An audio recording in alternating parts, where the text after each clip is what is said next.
ಸಿನಿಮಾದಲ್ಲಿ ನೋಡಿದ್ರೆ ನಿಮಗೆ ಗೊತ್ತಾಗತ್ತೆ ಡಾನ್ ಕೇಳಿದಾಗ ನಾನು ಯಾವ ರೀತಿಯಲ್ಲಿ ಉತ್ತರಿಸ್ತೀನಿ ಅಂತ. ಆದರೆ ಇಲ್ಲಿ ನಾಯಕ ನಟನಾಗಿ ಮಾತಾಡ್ತೀನಿ. ಈ ಸಿನಿಮಾ ಬಗ್ಗೆ ಎಷ್ಟೇ ಹೇಳಿದ್ರು ಅದು ಕಡಿಮೆನೇ. ಯಾಕೆ ಅಂತ ಹೇಳಿದ್ರೆ ಇದು ಒಂದು ಅನುಭವ, ಇದು ಒಂದು ವಿಭಿನ್ನವಾಗಿರ್ತಕ್ಕಂಥ ವಿಶಿಷ್ಟವಾಗಿರ್ತಕ್ಕಂಥ ವಿನೂತನ ಅನುಭವ. ಇದು ನಮ್ಮ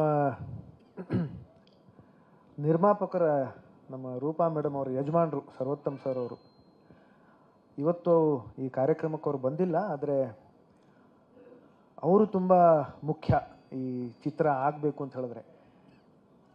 ನಾನು ಅವರು ಜಿಮ್ಮಲ್ಲಿ ಜಿಮ್ ಮೇಟ್ಸ್ ನಾವು ಇಬ್ಬರು. ಅವರು ಹೇಳಿದ್ರು ನಾನು ನಿಮ್ಮ ಜೊತೇಲಿ ಇರ್ತೀನಿ ಸರ್, ನನ್ನ ಜೊತೇಲಿ ನಾನು ಕೈ ಜೋಡಿಸ್ತೀನಿ, ಏನಾದರೂ ಒಳ್ಳೆ ಕಥೆ ಇದ್ದರೆ ಹೇಳಿ ನಾವು ಸಿನಿಮಾ ಮಾಡೋಣ ಸರ್ ಅಂತ. ಅವ್ರು ಹೇಳಿದ ತಕ್ಷಣ ಹೇಳಿದ್ದಾರೆ, ನಿರ್ಮಾಪಕರು ಒಬ್ಬರು ಸಿಕ್ಕಿದ್ದಾರೆ ಅಂತ ನಾವು ತಕ್ಷಣ ಯಾವುದೋ ಒಂದು ಕಥೆಯನ್ನು ಆಯ್ಕೆ ಮಾಡಿ ಅವ್ರಿಗೆ ಹೇಳಬಾರ್ದು. ಅವರು ಕಥೆ ಬಗ್ಗೆ ತಲೆನೂ ಕೆಡಿಸ್ಕೊಂಡಿಲ್ಲ. ಆದರೆ ನಾನು ಸುಮಾರು ಒಂದು 6 ತಿಂಗಳು ಹುಡುಕಾಟದಲ್ಲಿದ್ದೆ. ಸಾಕಷ್ಟು ಜನಗಳನ್ನು ಕರೆಸಿದೆ, ನಾನು ಅವ್ರ ಜೊತೆಯಲ್ಲಿ ಚರ್ಚೆ ಮಾಡಿದೆ, ಕಥೆಗಳನ್ನು ಕೇಳಿದೆ. ಇನ್ನೂ ಒಬ್ಬರು ನಿರ್ದೇಶಕರನ್ನ ಕರೆದು ನಾನು ಮಾತಾಡ್ತಿರ್ಬೇಕಾದ್ರೆ ಅವ್ರ ಜೊತೆಯಲ್ಲಿ ಆನಂದರಾಜ್ ಸರ್ ಬಂದಿದ್ರು. ಅವ್ರ ಕಥೆ ಹೇಳಿದ್ರು, ನನ್ನ ಒಂದಿಷ್ಟು ಸಲಹೆ ಸೂಚನೆಗಳಿದ್ವು. ಸರಿ ಸರ್, ನಾನು ಅದನ್ನು ತಿದ್ದುಪಡಿ ಮಾಡ್ಕೊಂಡು ಬರ್ತೀನಿ ಅಂತ ಅವ್ರು ಹೇಳಿದ್ರು. ಅವ್ರ ಜೊತೆಲಿ ಇವ್ರು ಹೇಳಿದ್ರು, ನನ್ನ ಹತ್ರ ಒಂದು ಕಥೆ ಇದೆ ಸರ್, ನಾನು ಹೇಳ ಅಂತಂದರು. ಖಂಡಿತವಾಗ್ಲೂ ಹೇಳಿ ಸರ್ ಅಂತಂದೆ. ಹೇಳಿದ್ರು, ಬಹಳ ಇಷ್ಟ ಆಯಿತು ನನಗೆ, ತುಂಬ ಚೆನ್ನಾಗಿದೆ ಇದು ಅಂತಂದೆ ನಾನು. ಆದರೂ ನನಗೆ ಒಂದು 2 ದಿನ ಸಮಯ ಕೊಡಿ, ನಾನು ವಾಪಸ್ ಬರ್ತೀನಿ ಅಂತಂದರು. 2 ದಿನ ಆದಮೇಲೆ ಬಂದರು. ಅವ್ರು ಬೇರೆಯೇ ಕಥೆ ಹೇಳಿದ್ರು. ಅದು ಈ ಕಥೆ ಆಗಿತ್ತಿದು. ಬಹಳ ತುಂಬ ಇಷ್ಟ ಆಯಿತು. ಅದರಲ್ಲೂ ಒಂದಿಷ್ಟು ಸಲಹೆ ಸೂಚನೆಗಳನ್ನು ಕೊಟ್ಟೆ ನಾನು.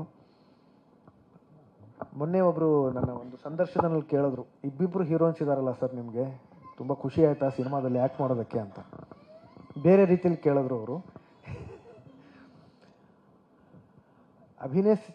ಅಭಿನಯಿಸಬೇಕಾದ್ರೆ ಇಬ್ಬರು ನಾಯಕಿ ತುಂಬ ಇಬ್ಬರು ಪ್ರತಿಭಾವಂತರು. ಅವ್ರ ಜೊತೆಯಲ್ಲಿ ಅಭಿನಯಿಸಬೇಕಾದ್ರೆ ಬಹಳ ಸಂತೋಷ ಆಯಿತು ನನಗೆ, ಒಬ್ಬರಿಗಿಂತ ಒಬ್ಬರು ಪ್ರತಿಭೆ ವಿಚಾರದಲ್ಲಿ. ಆದರೆ ಇವ್ರು ಏನು ಮಾಡಿದರು ಅಂತಂದರೆ, ರೇಚಲ್ ಪಾತ್ರ ಏನಿದೆ ಅದು ನನ್ನ ಸ್ನೇಹಿತನ ಪಾತ್ರ ಮಾಡಿದರು. ಏನು ಗ್ಲ್ಯಾಮರೇ ಇಲ್ಲ, ಮಜಾನೇ ಇಲ್ಲ. ಸೊ ಒಬ್ಬರು ಹೀರೋಯಿನ್ ಇರಲಿ ಅಂತಂದೆ ನಾನು. ಇದೊಂದು ಲೈಟರ್ ನೋಟಲ್ಲಿ ಹೇಳ್ತಾ ಇದ್ದೀನಿ. ಆದರೆ ನಾಯಕಿ ಇದ್ದರೆ ಏನಾಗುತ್ತೆ, ಸಾಕಷ್ಟು ಚಿಕ್ಕ ವಿಷಯಗಳು ಬರ್ತಾ ಹೋಗುತ್ತೆ, ಬೇರೆ ಆಯಾಮಗಳು ಬರುತ್ತೆ ಕಥೆಯಲ್ಲಿ. ಹಾಗಾಗಿ ನಾಯಕಿ ಇದ್ದರೆ ಇದಕ್ಕೆ ಚೆನ್ನಾಗಿರುತ್ತೆ ಅಂತ ಹೇಳಿದೆ. ಅವರು ತಕ್ಷಣ ಅದನ್ನು ಬದಲಾವಣೆ ಮಾಡ್ಕೊಂಡು ಬಂದರು. ಅದರ ಸ್ವರೂಪನೇ ಬದಲಾಗೋಯ್ತು. ಇಡೀ ಕಥೆ, ಇದರ ಚಿತ್ರಕಥೆ, ಸಂಭಾಷಣೆ, ಇದನ್ನು ತೆಗೆದಿರೋ ರೀತಿ ಏನಿದೆ, ಇದು ಬಹುಶಃ ನಮ್ಮ ಕನ್ನಡ ಚಿತ್ರರಂಗದಲ್ಲಿ ಇದು ಈ ರೀತಿಯ ಪ್ರಯತ್ನ ಆಗಿಲ್ಲ ಅಂತ ನಂಬಿದ್ದೀನಿ ನಾನು. ಇದು ಒಂದು ಹೊಸ ಪ್ರಯತ್ನ, ಇದು ಒಂದು ಹೊಸ ಶೈಲಿ. ಹಾಗಾಗಿ ತಾವು ಕೂಡ ಈಗ ಈ ತುಣುಕನ್ನು ನೋಡಿದಿರಿ, ನಮಗೂ ಅದು ಅನಿಸಿರುತ್ತೆ. ತಮ್ಮೆಲ್ಲರ ಹಾರೈಕೆ, ಆಶೀರ್ವಾದ, ಪ್ರೋತ್ಸಾಹ ನಮ್ಮ ಈ ಒಂದು ಹೊಸ ಪ್ರಯತ್ನಕ್ಕೆ, ಒಂದು ಹೊಸ ಪ್ರಯೋಗಕ್ಕೆ, ಈ ನಮ್ಮ ತಂಡದ ಮೇಲೆ ಇರಲಿ ಅಂತ ನಾನು ತಮ್ಮಲ್ಲಿ ಕಳಕಳಿಯಿಂದ ಕೇಳ್ಕೊತೀನಿ. ಜಿ ಕನ್ನಡ ನ್ಯೂಸ್ ಈಗ ನಿಮ್ಮ ಮನೆಯಲ್ಲೇ ನೋಡಿ. ಎಲ್ಲ ಕೇಬಲ್ಗಳಲ್ಲಿ ಈಗ ಲಭ್ಯ.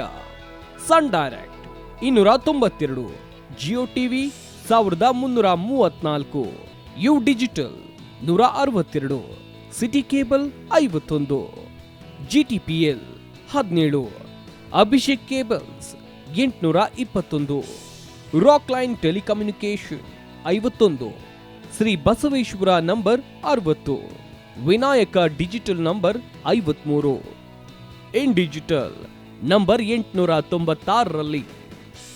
ನಿಮ್ಮಿಸ್ತದ ಜಿ ಕನ್ನಡ ನ್ಯೂಸ್ ನೋಡಿ ಆನಂದಿಸಿ.